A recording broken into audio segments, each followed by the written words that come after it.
Hi friends, welcome to my channel. ಇವಾಗ ನಾನು green chutney ಹೇಗೆ ಮಾಡೋದು ಅಂತ ತೋರಿಸ್ಕೊಡ್ತಾ ಇದ್ದೀನಿ ನಿಮಗೆ. ಗ್ರೀನ್ ಚಟ್ನಿಗೆ ಏನೇನು ಬೇಕಾಗುತ್ತೆ ಅಂತ ಹೇಳ್ತೀನಿ. 1 ಕಪ್ಪು ಕೊತ್ತಂಬರಿ ಸೊಪ್ಪು, ಒಂದು 3-4 ಮೆಣಸಿನ್ಕಾಯಿ, ಖಾರ ನಿಮ್ಗೆ ಎಷ್ಟು ಬೇಕಾಗುತ್ತೆ ಅದ್ರ ಪ್ರಮಾಣ, ಮತ್ತು ಒಂದು ಚಿಕ್ಕದಾದ ಟೊಮೊಟೊ, ಚಿಕ್ಕ ಈರುಳ್ಳಿ, ಒಂದು ಅರ್ಧ ಇಂಚು ಶುಂಠಿ, ಮತ್ತು ಇಷ್ಟು ಬೆಳ್ಳುಳ್ಳಿ ತಗೋಬೇಕು, ಮತ್ತು ಹಾಫ್ ನಿಂಬೆಹಣ್ಣು ತಗೋಬೇಕು, ಮತ್ತು ರುಚಿಗೆ ತಕ್ಕಷ್ಟು ಉಪ್ಪು. ಇಷ್ಟು ಪದಾರ್ಥ ತಗೋಬೇಕು. ಇದನ್ನು ಹೇಗೆ ಮಾಡೋದು ಅಂತ ತೋರಿಸ್ಕೊಡ್ತೀನಿ ನಿಮಗೆ. ಇವಾಗ ಇಷ್ಟನ್ನು ಸಹ ಎಲ್ಲ ಜಾರಿಗೆ ಹಾಕಿ ರುಬ್ಕೊಂಡ್ಬರ್ತೀನಿ, ಆಮೇಲೆ ತೋರಿಸ್ತೀನಿ ಫ್ರೆಂಡ್ಸ್. ಮತ್ತು ಸ್ವಲ್ಪ ಸಕ್ಕರೆ ಹಾಕ್ಕೋಬೇಕು, ಒಂದು 1/4 ಸ್ಪೂನ್ ಸಕ್ಕರೆ ಹಾಕ್ಕೋಬೇಕು, ತುಂಬ ಟೇಸ್ಟ್ ಚೆನ್ನಾಗಿ ಬರುತ್ತೆ. ಇವಾಗ ರುಬ್ಕೊಳ್ಳೋಣ ಫ್ರೆಂಡ್ಸ್. ನೋಡಿ, ರುಬ್ಬಾಗಿದೆ. ನೋಡಿ ಹೇಗೆ ಬಂದಿದೆ, ಎಷ್ಟು ಕಲರ್ಫುಲ್ ಆಗಿದೆ, ಗ್ರೀನ್ ಇದೆ.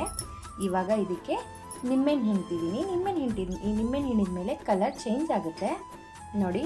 ಆದರೆ ಇಷ್ಟು ಬೇಕಾಗಿಲ್ಲ, ಸ್ವಲ್ಪ ಹಿಂಡ್ತೀನಿ, ಒಂದು 1/4 ಅಷ್ಟು ಸಾಕು ಹಿಂಡಬೇಕು. ಮತ್ತು ಹುಳಿ ನಿಮಗೆ ಎಷ್ಟು ಬೇಕಾಗುತ್ತೋ, ನೀವು ಎಷ್ಟು ತಿಂತೀರಿ, ಹುಳಿ ನಿಮಗೆ ತುಂಬ ಇಷ್ಟ ಇದೆ ಸ್ವಲ್ಪ ಹಾಕೋಬೋದು, ಆದರೆ ತುಂಬ ಹಾಕಿದರೆ ಚೆನ್ನಾಗಿರಲ್ಲ ನಿಂಬೆಹಣ್ಣು. ಮತ್ತು ನಿಂಬೆಹಣ್ಣು ಹಾಕಿದ್ಮೇಲೆ ನೋಡಿ ಕಲರ್ ಚೇಂಜ್ ಆಗುತ್ತೆ. ಫಸ್ಟ್ ಯಾವ ಕಲರ್ ಇತ್ತು, ಇವಾಗ ನೋಡಿ ಯಾವ ಕಲರ್ ಬಂತು, ಸ್ವಲ್ಪ ಚೇಂಜ್ ಆಯಿತು. ಮತ್ತು ಈ ಚಟ್ನಿನ ಗಾಜಿನ ಬರ್ನಿಲೇ ಇಡಬೇಕು. ಗಾಜಿನ ಬೌಲ್ ಆಗಿರ್ಬೋದು, ಬರ್ನಿ ಆಗಿರ್ಬೋದು, ಅದರಲ್ಲಿ ಇಟ್ಟರೆ ಕಲರ್ ಚೇಂಜ್ ಆಗಲ್ಲ. ಬೇರೆ ನಾವು ಪ್ಲಾಸ್ಟಿಕ್ಕು, ಸ್ಟೀಲಲ್ಲಿ ಇಟ್ಟರೆ ಬ್ಲ್ಯಾಕ್ ಬರುತ್ತೆ, ತುಂಬ ದಿನ ಬರೋದಿಲ್ಲ, ಕಲರ್ ಚೇಂಜ್ ಆಗುತ್ತೆ, ತಿನ್ನೋದಕ್ಕೂ ಚೆನ್ನಾಗಿರಲ್ಲ, ನೋಡೋದಕ್ಕೂ ಚೆನ್ನಾಗಿರಲ್ಲ. ಹಾಗಾಗಿ ಇದನ್ನು ಗಾಜಿನ ಬರ್ನಿಲೇ ಇಡಬೇಕು ನೀವು.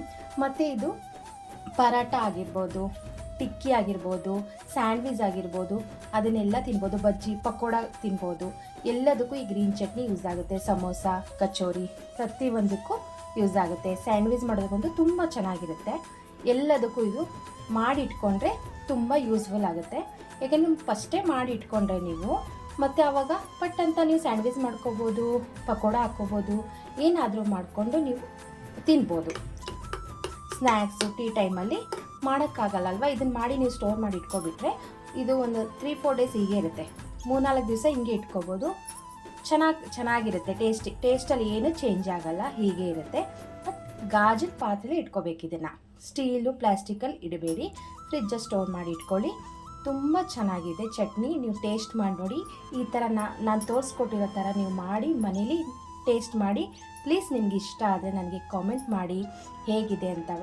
ಮತ್ತು ಲೈಕ್ ಮಾಡಿ, ಶೇರ್ ಮಾಡಿ, ಸಬ್ಸ್ಕ್ರೈಬ್ ಮಾಡ್ಕೊಳ್ಳೋದು ಮರಿಬೇಡಿ ಪ್ಲೀಸ್.